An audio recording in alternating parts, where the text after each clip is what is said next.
శ్రీ సాయిరామ్ 1966 మే నెల సనాతన సార్ నుండి బాబా సూక్తి ఒకటి తెలుసుకుందాం. ఇప్పటి కాలములో ఇచ్చిపుచ్చుకునే వ్యాపార పద్ధతులు బయలుదేరినాయి కదా. కావలసిన విలువైన వస్తువులకు తగినటువంటి ధనమును ఇవ్వలేను కదా. జనన మరణ చక్రము నుండి విడుదల కావాలనన్నా ఇంద్రియ నిగ్రహము అనేటువంటి ధనము ఇవ్వలేను. బాహ్యేంద్రియములు అనేటువంటి అరికట్టిన అంతరింద్రియములు కూడా కట్టుబడిపోతున్నాయి.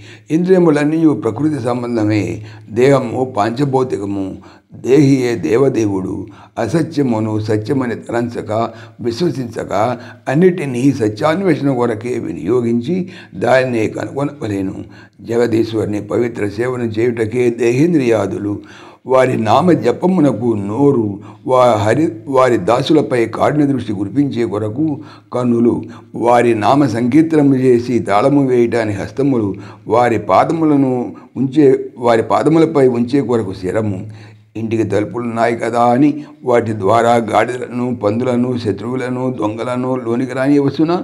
ఇంద్రియములు అనే ఈ వాకిళ్ళ మూలముగా అవసరమైన వాటిని మాత్రమే ప్రవేశపెట్టవలెను. ఇదే ఉత్తమ సాధన, ఉన్నతికి అతి ముఖ్యమైన అభ్యాసము, ఆచరణ. బాబా.